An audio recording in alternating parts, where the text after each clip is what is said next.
День за днем мы следим за развитием событий в республике и за ее пределами. Подводя итоги этой недели, я и мои коллеги отметим самые заметные новости. Это «Якутия. День за днем», в студии Сергей Михедов. Здравствуйте. Коротко о темах недели. Мы вместе, волонтеры, начали сбор зимних вещей для участников специальной военной операции. Какую еще помощь оказывают бойцам и их родственникам? Школа 21. В Якутии появилась школа программирования от Сбера, а столицу региона посетил председатель правления Сбербанка Герман Греф, что показали высокому гостю. Торжественно открыт юбилейный 50-й мост в республике. В Ленском районе завершено строительство мостового перехода через реку Нюя на дороге Мухтуя. Как появление моста скажется на экономике региона? Круглый год на страже общественного порядка. Сотрудники органов внутренних дел отметили свой профессиональный праздник. Прекрасным подарком стали машины с системой контроля «Автоураган», на что способна новая техника. Икра и морепродукты, деликатесы из дикоросов, иван-чай и сувениры – все это и многое другое можно купить на Новом Арбате в Москве. В центре столицы развернута ярмарка регионов Дальнего Востока. Чем удивила Якутия?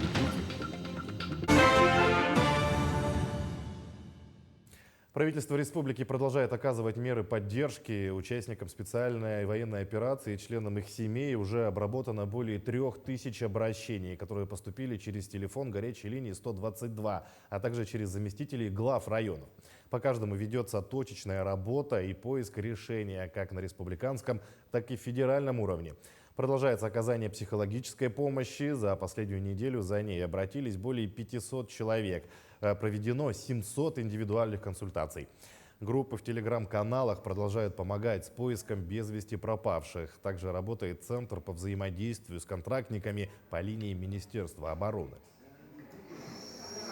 По поручению главы Республики Саха-Якутия мы начали готовить мультидисциплинарную комплексную бригаду на базе санатория БЭС-Чегда, в которую войдут медицинские работники БЭС-Чегды и психологи Центра социально-психологической поддержки.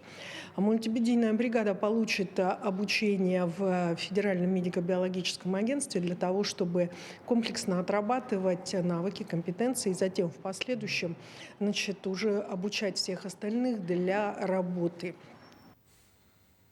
Республиканский штаб «Мы вместе» работает по 3 направлениям. Первое – сбор гуманитарной помощи. Второе – помощь семьям мобилизованных в заявочной форме. И третье – психологическая помощь.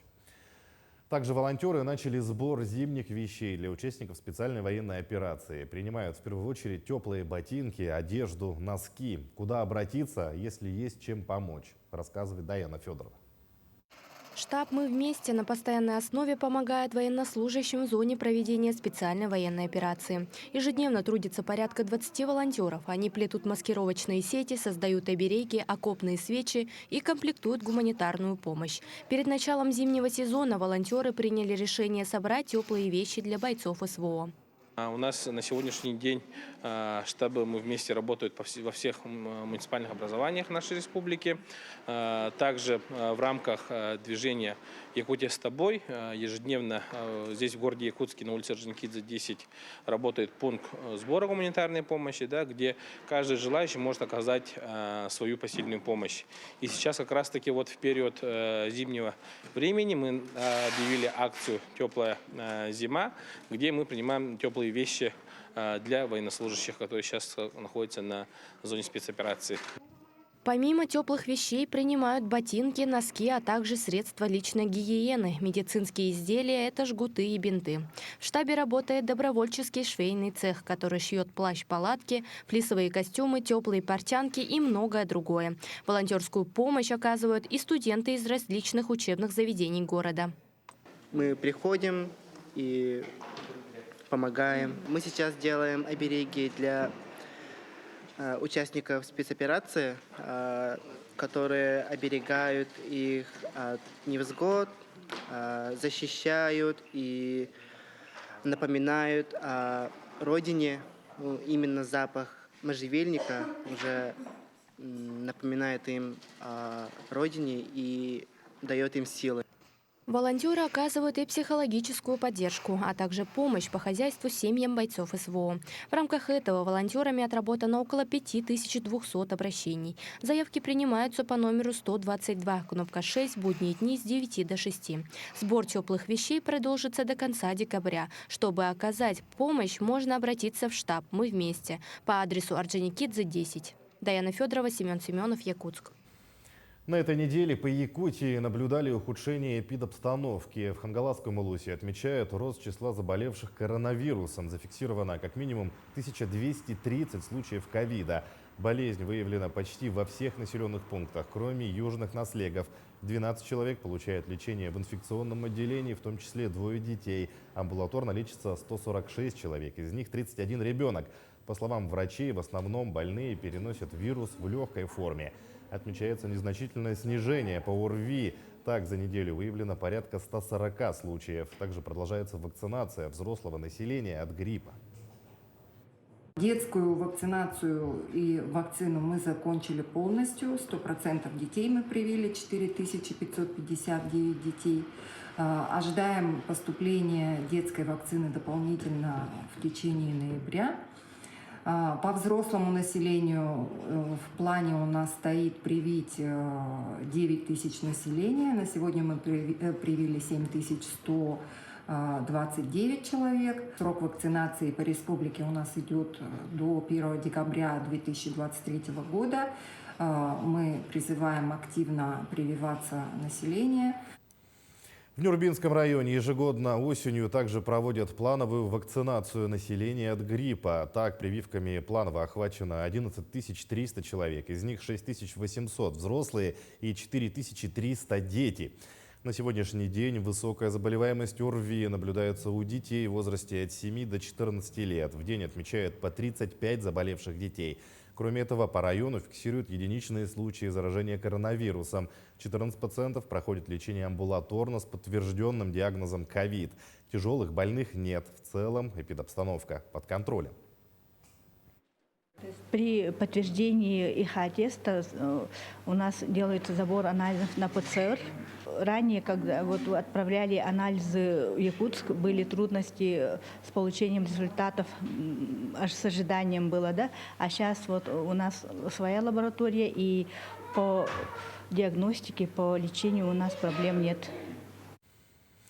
А чтобы люди болели меньше и быстрее выздоравливали, необходимо в первую очередь обеспечить всем необходимым медучреждения. В этом году в Ленской центральной больнице произошли большие изменения. Приехали новые врачи. Проблему с кадровым составом, конечно, не удалось полностью решить, но все же работа в этом направлении ведется. Кроме того, ежегодно закупают новое медицинское оборудование и делают ремонт, рассказывает Светлана Балеева. В этом году в Ленской ЦРБ проведен большой объем ремонтных работ. За счет собственных средств был отремонтирован приемный покой. Теперь здесь появилось 2 входа. Один для посетителей, тут же расположен гардероб и место для передач. Второй для пациентов, поступающих на госпитализацию. Все стало совсем по-другому, начиная от входа и заканчивая всем, что есть. Где гардероб, там один вход. Отдельный вход мы называем центральный, где носилочных закатывают, завозят. И отдельный вход привозят на медосвидетельствование, алкотесты.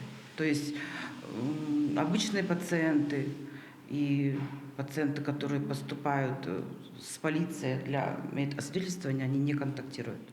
После ремонта в приемном отделении появился отдельный кабинет для дежурного врача, также комната отдыха. У нас процедурка, кабинет для врача, чтобы у нас врач всегда рядом был. Кабинет просторный, все. Отдельно манипуляционная есть, которой ранее не было, все было в одном. Все предусмотрено, нам все нравится. Говорю, как было и как стало, это небо и земля.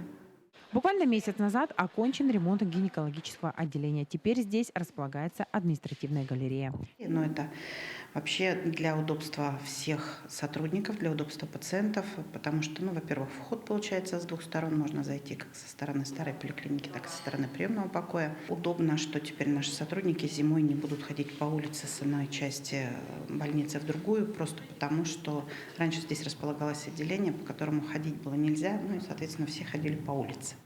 Продолжается ремонт в бывшем административном корпусе. После его завершения туда будет переведено отделение психонаркологии. Психонаркологическое отделение, инфекционное и противотуберкулезный диспансер у нас находится в аварийном здании. Пытаемся организовать так, чтобы наши пациенты, самые незащищенные, были все-таки в тепле, ближе к основным структурам. Здесь у нас лаборатория, здесь у нас все диагностические процедуры. Достаточно часто им бывает нужна в том числе и реанимационная помощь, анестезиологические пособия какие-то. Также был проведен ремонт в центральной стерилизационной, отремонтировано отопление в дескамере, стояночном гараже хозчасти и гараже скорой помощи. Заменена система отопления в инфекционном отделении. Помимо всего вышеперечисленного, главврач Светлана Куц рассказала, что закончен ремонт профилактория «Бриз» поселка Пеледуй, куда переехала поселковая больница. Светлана Полеева, Виталий Андреев, Ленск. Сейчас небольшая пауза. Очень скоро мы вернемся в эфир. Оставайтесь с нами.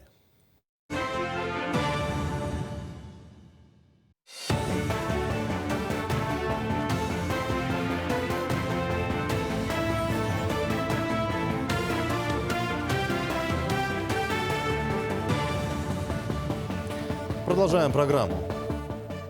В ближайшие 3 года по проекту «Синергия Арктики» к высокоскоростному интернету подключат все арктические районы Якутии. Об этом рассказал министр инноваций Василий Ефимов. Напомним, соглашение о сотрудничестве между Минцифрой России и Якутии о реализации значимого для северян проекта на условиях софинансирования было подписано в прошлом году. А в мае текущего года проект был презентован Владимиру Путину. В сентябре получил поддержку в ходе совещания по развитию дальневосточных городов. Всего по проекту «Синергия Арктики» будет построено свыше 7000 километров оптоволоконных линий. В Якутске тем временем открылась школа программирования от Сбера. Глава Якутии Асан Николаев и руководитель Сбербанка Герман Греф открыли кампус школы 21. Также руководитель Сбербанка посетил несколько объектов Якутска, включая креативный кластер «Квартал труда», и ознакомился с продуктами и услугами. Поподробнее об образовательном пространстве «Школа 21» расскажет Марферина Алексеева. 6-я в стране и 1-я на Дальнем Востоке. Школа 21 запущена в Якутии за кратчайшие сроки. На обустройство 3-этажного помещения потребовалось 5 месяцев, а итог превзошел все ожидания. Площадь кампуса около 2000 квадратных метров, где действует 198 рабочих станций. Оборудование и дизайнерские решения, как и подобает IT-заведению, оснащены современнейшей техникой. Кампус обеспечит доступное и качественное образование в сфере IT для всех жителей республики старше 18 лет. А модель обучения школы является самой эффективной в мире. Это peer-to-peer обучение. Здесь на 600 человек студентов будет всего-навсего порядка 15 человек всего персонала. И peer-to-peer обеспечивает самое высокое качество и скорость обучения. То есть когда ребята делятся друг с другом и учат друг друга. Скорость и стоимость обучения. Принципиальным для школы является бесплатность обучения. И это позволяет самым мотивированным ребятам из небогатых семей получить лучшее в мире образование. Соотношение стоимости, доступности, скорости обучения и качества обучения делает этот проект абсолютно беспрецедентным.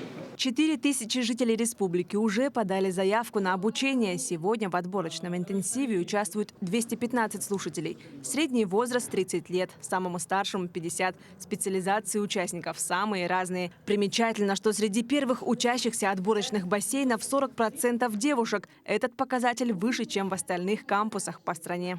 Плюс в том, что у нас здесь нету менторов, нету каких-то лекций скучных, в которых надо ходить. Мы здесь обучаем сами друг друга. Если кто-то что-то знает, он идет, говорит одному человеку, этот человек говорит другим людям. И это все передается, распространяется, и мы учим. Это работает. Да. Мы как живой пример. Я очень долго искал подходящие курсы. Многие не оправдывали своих ожиданий. А тут мне выдалась возможность бесплатно попробовать себя в программировании. Поэтому я пришел, все равно я ничего не теряю. Взял отпуск и отучился на программиста. Спустя 2 недели я уже свободно могу написать свою программу. То есть, а до этого я вообще ничего не знал. Ну, я филолог по образованию, получается. В 5 кампусах школы 21 в России учатся более 4000 человек из 70 регионов страны. Все выпускники и участники обучения трудоустроены в крупнейших российских IT-компаниях и стартапах страны. В Якутии школа 21 станет основной площадкой для формирования IT-сообщества. Я еще больше верю в то, что мы станем лидерами новой экономики не только Дальнего Востока, мы уже ими являемся по факту. Мы, конечно, должны замахиваться и на российские высоты, и в целом на мировые масштабы. Здесь ничего нам сейчас не мешает. Одним из основных площадок развития креативной индустрии Якутии является креативный кластер «Квартал труда», который также посетил руководитель Сбербанка и глава республики. По итогу посещения уже намечены реализации новых проектов сотрудничества. Ну а чтобы стать участником проекта «Школа-21», нужно подать заявку на сайте 21-school.ru. Пройти онлайн-игры на память и логику, затем отучиться на отборочном интенсиве, по итогам которого участники отбираются на основное обучение. Марферина Алексеева, Григорий Охлопков, Якутск. Правительству необходимо доложить о мерах, принятых для завершения возведения моста через реку Лену в районе Якутска. Такое поручение Кабмину дал Владимир Путин. Строительство моста через Лену в Якутии планируют начать в следующем году. Завершить работы по возведению конструкции протяженностью более 3 километров предполагают к 2028 году. Известно, что в 2025 году на проект выделят 1 миллиард 340 миллионов рублей, в 2026 – 3 миллиарда 200 миллионов, а в 2027 и 2028 годах по 19 миллиардов рублей. Между тем, в Якутии на минувшей неделе торжественно открыли юбилейный 50-й мост. В Ленском районе завершили строительство и реконструкцию мостового перехода через реку Нюя на дороге Мухтуя. Мост состоит из 3 металлических пролетов длиной по 60 метров. Этот мост реконструирован за счет средств федерального бюджета по нацпроекту «Безопасные и качественные дороги». Мост является стратегическим, так как Ленский район, один из основных промышленных центров республики, располагает богатыми месторождениями нефти и газа. В этом году это 3-й по счету большой мост. Ранее ввели 2 моста через реку Тампарук и реку Менкюле на региональной дороге Яна. Мы ставим перед собой задачу еще по ближайшие 5 лет еще построить не менее 50 мостов, малых, больших, не только на республиканских, но и на муниципальных дорогах. Ну и, конечно же, мы же ждем начала реализации мостового перехода через реку Вилюй на федеральной дороге возле Верхневилюйска. Ну и, безусловно, мы готовы начать работу со следующего года, уже начать работу по Ленскому мосту. А теперь посмотрим на открытие моста непосредственно с места событий. На торжественном мероприятии работала Светлана Балиева. Сегодня в селе Северная Нюя был открыт новый мостовой переход. Старый мост 60-х годов постройки был признан аварийным в 2021 году. В этом же году началось строительство нового объекта. Сегодня все работы закончены. Его протяженность составляет 183 метра, грузоподъемность 80 тонн. На строительство затрачено почти 1,5 миллиарда рублей. Торжественное открытие началось в полдень. На новом мостовом переходе собрались жители Наслега, главы района и города, подрядчики. Также мероприятие посетил первый заместитель министра транспорта и дорожного хозяйства Республики Саха-Якутия Анатолий Потапов. В своем выступлении представитель правительства отметил, что это важное событие не только для района, но и для всей Западной Якутии. Как мы знаем, Ленский район богат месторождениями газа, нефти, конденсата и строительными материалами. Отсюда заводятся все материалы с речпорта в сторону Удачного, Мирного, в сторону Анабара, в сторону Цунтарского района. Поэтому это будет одним из стратегических мостовых переходов. Генеральным подрядчиком строительства мостового перехода выступило предприятие «Ходьковский автомост». Команда высокопрофессиональных специалистов выполнила свою работу в срок, а главное – качественно, что было проверено стройконтролем. Качество очень хорошее. Работ, которые производили у нас иркутская компания СТК Групп на стройконтроле были. Они здесь жили и днем, и ночью. Контроль – это наши глаза и уши нашего управления. Они все видели абсолютно, все лабораторные испытания все бетон, асфальт, все от и до выдержало, уплотнение грунтов. Поэтому этот объект, он соответствует всем нормативам. Мост длиной 3 пролета по 60 метров. Общая протяженность с подходами 1 километр 700 метров. Двухпутный. Теперь жители Ленского района и перевозчики могут беспрепятственно, а главное безопасно передвигаться по новому мостовому переходу. Мы, жители Мурбайского Артанахарского наслега, стали очевидцами этого поистине грандиозного строительства от первой сваи до его завершения. И вот сегодня мы являемся участниками открытия этого объекта, который послужит нам не один десяток лет для развития Ленского района, для развития нашей необъятной республики. Исполняющий обязанности главы района Александр Черепанов, так же, как и все выступившие, отметил значимость события. Мост не только связывает два наши населенные пункта с районным центром, но и является важным объектом для дорожников и предприятий, осуществляющих перевозку грузов. Сегодня видим, какое интенсивное движение у нас идет по автодороге Мухтуя. Интенсивность увеличилась в разы. Кроме этого, Нюйский мост как стратегический вариант связывает остальные улусы Западной Якутии. В целом по республике Саха-Якутия идет и будет увеличиваться у нас кооперация пассажиропотока, увеличение будет и грузооборота. После торжественной церемонии перерезания красной ленты состоялась видеосвязь с главой республики Айсеном Николаевым, который дал старт началу автомобильного движения по мосту. Колонна из нескольких специализированных машин, украшенная шарами, на медленной скорости празднично преодолела новый мостовой переход.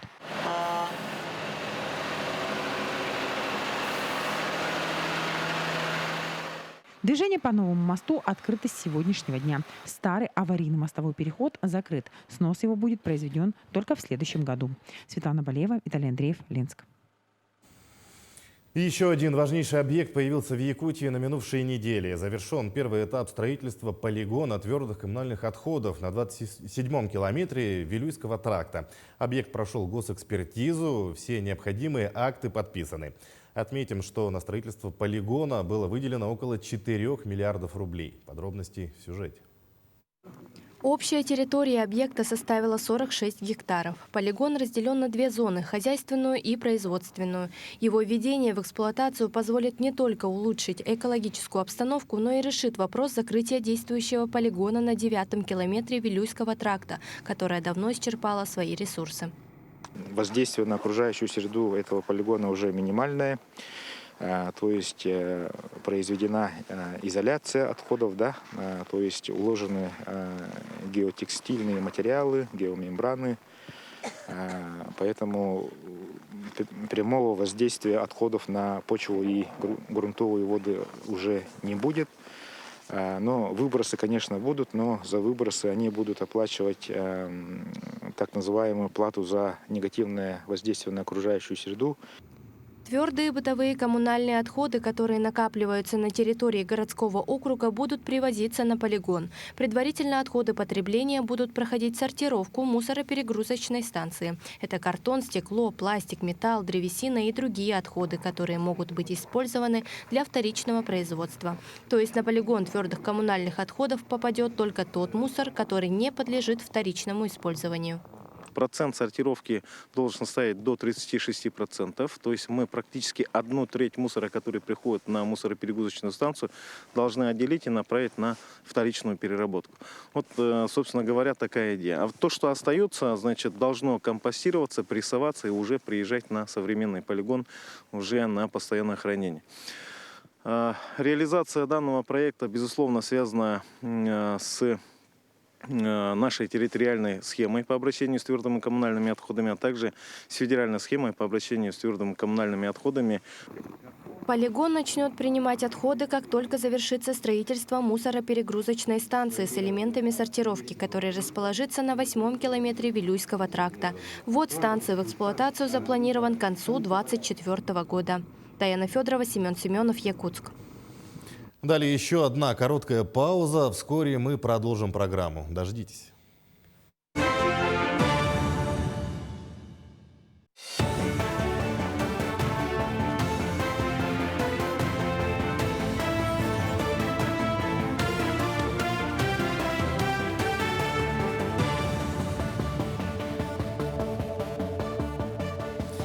Идем далее. Свой профессиональный праздник отметили сотрудники органов внутренних дел. Ежедневно тысячи полицейских из различных подразделений заступают на службу, чтобы охранять покой граждан. Одна из структур министерства – подразделение Государственной инспекции безопасности дорожного движения. Благодаря работе инспекторов в этом году значительно сократилась смертность на дорогах республики. Вообще в ГИБДД служат преданные своему делу люди, которые готовы в любой момент прийти на помощь. В этом убедился мой коллега Александр Хавренко. Каждый день на дороге республики выходят сотни сотрудников дорожно-постовой службы. Под их контролем проезжие части в городах и селах, а также 3 федеральные трассы. В круглосуточном режиме полицейские несут службу, а в праздничные и выходные дни в усиленном режиме. Ежедневно на пульт дежурного республиканского ГИБДД поступает до 700 обращений. Кто-то сообщает о нарушении правил дорожного движения, кто-то стал свидетелем дорожно-транспортного происшествия. В этом месте мы получаем первичную информацию о дорожно-транспортных происшествиях, о преступлениях, о административных правонарушениях. И собираем всю информацию, аккумулируем ее, координируем действия нарядов, отправляем их на места преступления, дорожно-транспортных происшествий. Также работаем тесно с другими службами. Это МЧС, скорая помощь, ну и другие службы дорожные, которые у нас убираются на дороге. Благодаря стараниям сотрудников смертность на дорогах республики снижается из года в год. Это стало возможно благодаря вниманию правительства, которое помогает в обновлении и модернизации технического парка ГИБДД. Но самое главное – это люди, которые идут служить в органы внутренних дел по зову сердца и долга. У нас очень много желающих идти к нам работать. У нас вот сейчас у меня в строю, например, 12 стажеров, вот, которые пришли буквально, обновились в личный состав за последние 2-3 месяца. 12 стажеров, молодежь идет, хотят работать, глаза горят. Видели, наверное, сюжет, как наш стажер пытался задержать нетрезвого водителя и, скажем так, это было, задержание все-таки произошло. Ну, вот такие парни приходят, приятно работать с такими людьми. Полицейский, который пришел на службу, не делает различий в зонах ответственности и всегда готов прийти на помощь в любой ситуации. За этот год сотрудники ГИБДД трижды оказывали помощь на пожарах. Дважды на месте пожара первым оказывался майор Максим Бубенчиков. Первый раз на пожаре на улице Ленина, 25, и во второй раз во время ЧП в административном здании на Ленина, 3/1. В этот день Максим проезжал мимо и, увидев дым из окна 4-го этажа, принял решение оказать помощь. Доложил дежурную часть. Ну и сразу как подъехал, зашел в данное административное здание, поднялся на 4-й этаж, оценил обстановку, то что пожар уже довольно-таки начинает разгораться сильно. Начал сообщать посетителям, а также работникам, чтобы необходимо срочно покинуть здание. Начал производить эвакуацию людей, оповещать по всем кабинетам, кому-то помогать собраться. В задымленном здании Максим Бубенчиков провел около получаса, помогая людям выходить и не позволяя возникнуть панике. Уже на улице Максим почувствовал недомогание, надышался ядовитым дымом. Сейчас майор Бубенчиков проходит лечение и в скором времени будет готов вновь встать в строй. Именно такими и должны быть настоящие полицейские, которые не просто ходят на работу, а стоят на защите и охране покоя и благополучия граждан. Александр Хавренко, Джилус Иннокентьев, Якутск. В профессиональный праздник управлению ГИБДД дополнительно предоставили 5 комплексов автоматического видеоконтроля «Автоураган». Данная система представляет собой 6 камер обзором в 360 градусов, фиксирующих практически все нарушения. Технику увидела Марина Захарова. Комплексы «Автоураган» предоставлены правительством республики в рамках национального проекта «Безопасные и качественные дороги». С сегодняшнего дня 10 машин будут осуществлять рейды по выявлению нарушений. Часть из них будет направлена в территориальные подразделения. Также будут выезды в командировки по федеральным и региональным автомобильным дорогам. Комплексы зарекомендовали себя с хорошей стороны. Было достаточно много пресечено правонарушений, были выявлены злостные нарушители, незарегистрированные машины, водители, лишенные прав. И сегодня надо сказать, что при растущем количестве транспортных средств республики это укрепление материально-технической базы органов правоохранительных дел это важнейшая задача. С ноября сотрудники Государственной инспекции безопасности дорожного движения перешли на усиленный режим несения службы. Сплошные проверки водителей проводятся ежедневно. Они нацелены на предупреждение и пресечение правонарушений и на профилактику дорожно-транспортного травматизма. Регулярно транспортные средства, которые находятся в розыске, задерживаются.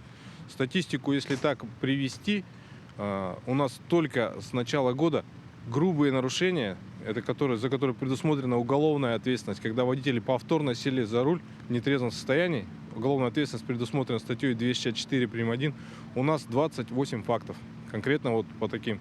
А в день постоянно выявляются автомашины, которые прекращена регистрация и не сданы государственные регистрационные знаки. Система работает и в мороз, и в жару. Недостатков во время эксплуатации практически не было выявлено, за исключением высокого потребления энергии. Данная проблема будет в скором времени решена. В целом, сотрудники отдельного специализированного батальона довольны техническими характеристиками мобильного комплекса. Марина Захарова, Георгий Григорьев, Якутск. А предваряла День сотрудников органов внутренних дел военизированная эстафета. Команды из 5 человек, представляющие различные подразделения МВД, соревновались в сборке и разборке пистолета Макарова и автомата Калашникова, зашагивании на препятствия, беге с утяжелением и стрельбе по мишеням. Победителем объявляется команда, которая прошла все этапы за наименьшее время и заработала минимальное количество штрафных баллов. В каждом подразделении проводят отборочные этапы, и лучших из лучших отправляют на соревнования. Участвуют как мужчины, так и женщины. Службы и подразделения, они отбор делают сами, руководители подразделения. Да, есть ребята, которые уже каждый год участвуют, они готовятся к этому. Мы об этом заявляем уже заранее, за месяц, что такого-то числа будут в преддверии проводиться соревнования. Ну и вот ребята уже спортсмены сами приходят, участвуют. Бронзовый успех юношеского футбола. На торжественной церемонии награждены воспитанники Республиканской специализированной спортивной школы 2008 года рождения. Якутяне в минувшем сезоне юношеской лиги Дальнего Востока заняли 3-е место из 10 команд. Организаторы масштабного турнира доставили медали в Якутск, и награды нашли своих героев. Тему продолжит Власий Сергеев. Сезон юношеской дальневосточной лиги стартовал в мае. 10 команд из разных городов округа боролись за медали в рамках состязаний по круговой системе. То есть каждая команда играла друг против друга дома и на выезде. Якутяне финишировали 3-ми, опередив сверстников из Владивостока, Благовещенска, Южно-Сахалинска, Белогорска и других городов Дальнего Востока. В их активе 9 побед и 3 ничьих в 18 матчах.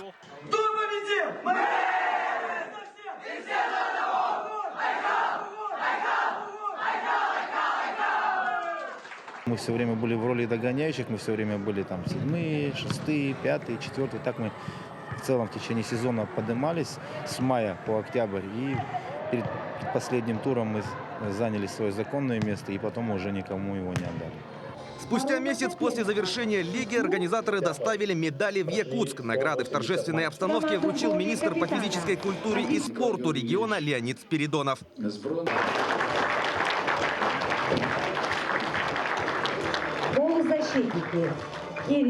За успехами на футбольном поле стоят не только тренерские установки, физическая форма игроков и выверенные технико-тактические действия. Также важнейшую роль играют настрой и здоровая атмосфера внутри команды.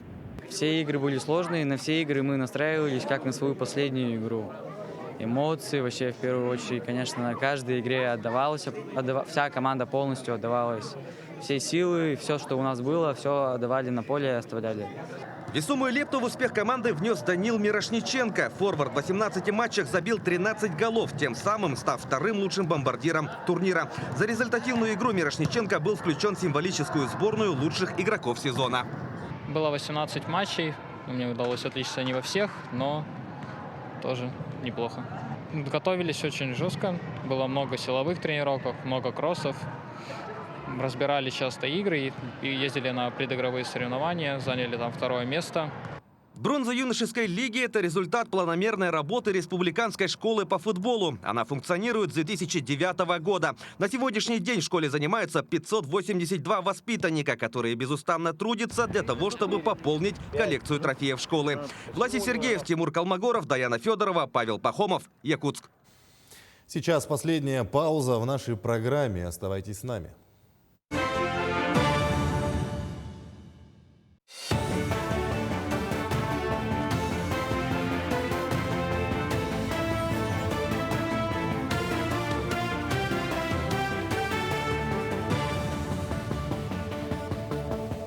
Идем далее. Икра и морепродукты, деликатесы из дикоросов, иван-чай и сувениры. Все это и многое другое можно купить на Новом Арбате в Москве. В центре столицы развернута ярмарка регионов Дальнего Востока.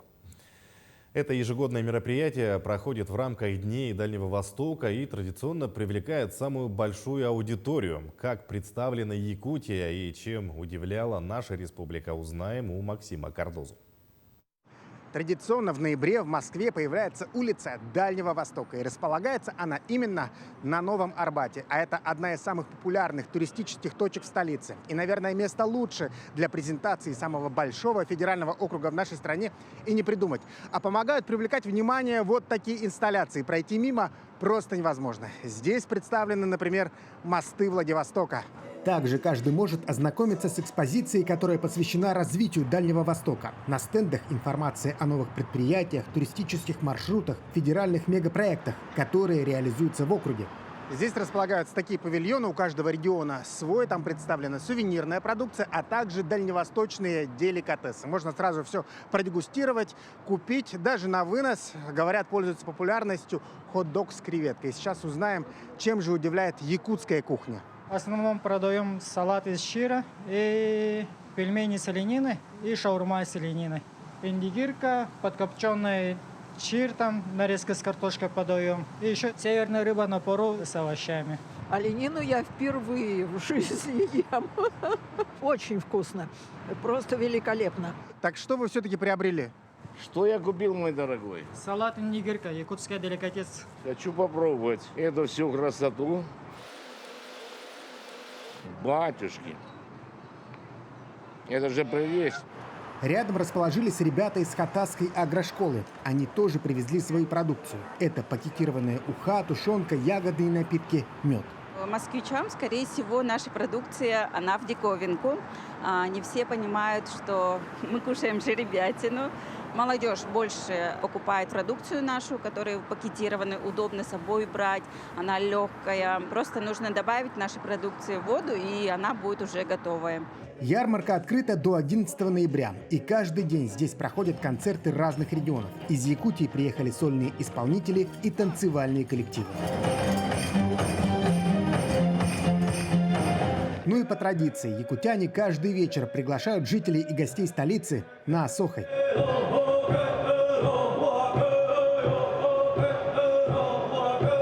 Максим Кардозу, Виктор Олесов, Москва. Ну а завтра, 12 ноября, Якутия станет одним из первых субъектов страны, который покажет свои достижения и традиции на международной выставке «Форуме Россия» на территории ВДНХ в Москве. Экспозиция республики под названием «Якутия. Вселенная Улон-Хо» будет посвящена якутскому национальному эпосу, который отражает историю, культуру и духовность народа Саха. Гости выставки смогут увидеть современные проекты креативной индустрии, уникальные разработки в сфере промышленности, строительства, медицины, сельского хозяйства, а также познакомиться с народным искусством, кухней и кино Якутии. Особое внимание будет уделено героям якутского эпоса Улон-Хо и международных спортивных игр «Дети Азии», которые в следующем году пройдут в Якутске. Также гости выставки форума «Россия» смогут принять участие в торжественном зажжении новогодней елки на площади Ленина, Якутска при помощи видеосвязи 1 декабря. Зажжение состоится в рамках фестиваля «Зима начинается с Якутии». В мероприятии примет участие Дед Мороз из Великого Устюга. Он получит из рук Чисхана символ холода. Отмечается, что видео процесса зажжения елки Якутска и передач символа холода покажут в 18:00 на территории ВДНХ на дальневосточной панораме. Кроме того, одновременно с главной елкой Якутии 1 декабря зажгутся огни новогодних елок по всему региону. В Театре Мирного в новом сезоне продолжаются творческие проекты, которые полюбились зрителям и обрели свою аудиторию. Также в труппе появились новые артисты. Они присоединились к театральной семье в сентябре. Подробнее о жизни театра в материале Анны Васильевой. Выпускница Нижегородского театрального училища Полина Молдавская готовится к роли школьницы Лёли в премьере спектакля «Дорогая Елена Сергеевна» по одноименной пьесе Людмилы Разумовской. В труппе Мирнинского театра Полина присоединилась совсем недавно, но это уже ее вторая роль на большой сцене. Скорее, это муж захотел на север, вот. Но я тоже была не против. Я в детстве прочитала «Два капитана» Каверина, и там север, и мне так хотелось когда-нибудь попасть на север. И я поэтому согласилась с Ильей, и вот мы поэтому вместе здесь. И коллектив небольшой, вот. И спектакли довольно редко, по сравнению с европейской частью России здесь идут. И поэтому постепенно мы узнаем друг друга, и постепенно нас принимают, постепенно мы принимаем в свою жизнь людей. Поэтому все идет гладко. На первый взгляд, благородное желание школьников поздравить учительницу математики с днем рождения становится для всех настоящим испытанием. О своей работе режиссер Михаил Гончаров говорит: в постановке мне было интересно переосмыслить и сопоставить происходящее в пьесе с современной реальностью. В двух актах спектакль, и они совершенно разные по себе, по принципу существования актера на сцене. Если первый акт он больше игровой, а второй акт более как мы выходим на диалог со зрителем. Если часть актеров сегодня занята репетициями премьеры, то другая команда в это время выступает в одном из полигонов специальной военной операции с моноспектаклем «Русский крест» автора Николая Мельникова. На данный момент они в военном госпитале города Ростова уже выступили, сейчас находятся на самой линии СВО. По плану должны провести показы спектаклей в городе Луганске, Донецке, Симферополе и городе Москве. От просмотра моноспектакля бойцы остались под огромным впечатлением, и особенно от того, что приехали аж из Якутии. То, что артисты выступают в суровых местах, их очень удивило. Ребята не смогли сдержать эмоций и в знак солидарности, благодарности попросили артистов передать признание руководству республики за возможность увидеть моноспектакль в зоне специальной военной операции. Анна Васильева, Мирный. Ансамбль народного танца «Сандар» Якутской городской гимназии стал обладателем гран-при международного фестиваля «Русский Харбин» в Китайской Народной Республике. Детский ансамбль выступил с 2 танцевальными номерами, где показана культура, жизнь и быт коренных жителей Якутии. Победа в крупном фестивале является первым большим достижением юных танцоров за пределами страны. Напомним, фестиваль традиционно проводят с 2005 года для демонстрации и сохранения русско-китайского культурного наследия. А старший хор детской хоровой школы «Соловушка» из города Нерюнгри принял участие в 3-м международном проекте и конкурсе хорового и вокального искусства «Славянские мотивы» в столице Республики Беларусь. Каких результатов достигли хористы из Южной Якутии, знает Иван Лазаренко. Там, где соловушка, там успех. Мы соловушек встречаем и с победой поздравляем. Конкурс хорового и вокального искусства «Славянские мотивы» стал уже традиционным и прошел в Минске в этом году уже 3-й раз. Заключительный день конкурса стал волнительным для всех участников, так как помимо гала-концерта их ожидало оглашение результатов. У нас остались самые приятные впечатления. Во-первых, было очень высокопрофессиональное жюри. Председатель жюри Стефанович, это Санкт-Петербург. 3 членов жюри женщины были из Минска.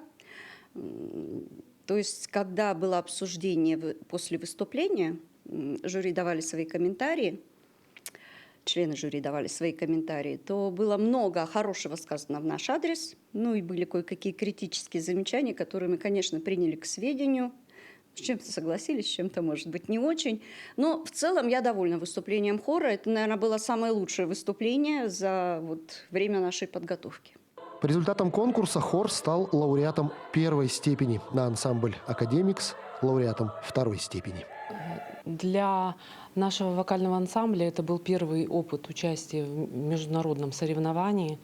И мы довольны результатом, потому что девчата очень хотели выступить в качестве ансамбля. И, конечно, готовились достаточно серьезно. При подведении итогов в адрес хористов и руководителей прозвучало много хороших слов. Ну а сам конкурс оставил у участников самые неизгладимые впечатления. Ведь и солисты хора получили звания дипломантов и лауреатов первых степеней. Эмоций было много, особенно на награждение. Мы все рыдали от счастья, просто эмоций было куча до сих пор. Сейчас даже стою, вспоминаю, хочется плакать. Честно, вот, да, очень много эмоций, потому что хор до этого, после пандемии, никаких первых мест не брал у нас вообще ни на каких конкурсах. Конкурсная программа хора включала 5 произведений. И участие в конкурсе такого уровня, безусловно, дало ученикам Соловушки больше уверенности в своих силах. Конкурс был очень увлекательный, конечно же, волнительный, без волнения нигде не обойтись. Это безусловно, большой опыт для каждого хориста, для вокалиста, также для педагогов. Все вкладывают в это огромные усилия, я в том числе. Благодаря этим усилиям я заняла первое лауреатство. Конечно, без ошибок не бывает, есть к чему стремиться. Высокие достижения в конкурсе «Славянские мотивы» и педагогам и учащимся дают дополнительный стимул к дальнейшему совершенствованию. И в скором времени таланты из Соловушки будут чаще звучать на международных сценах и завоевывать награды высшего достоинства. Иван Лазаренко, Захар Головин, Нерюнгри.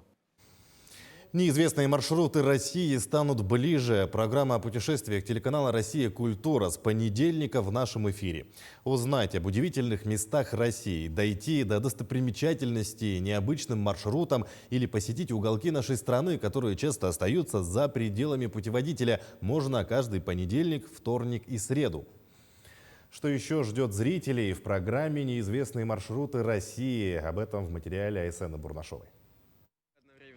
А знали ли вы о Тюменском ледодроме? Хотя бы до середины я добрался. Еще нет. А о том, что борщевик, но не всякий, можно есть. Это борщевик Гераклиум сибирикум, трава Геракла сибирского. Или как пахнет нефть.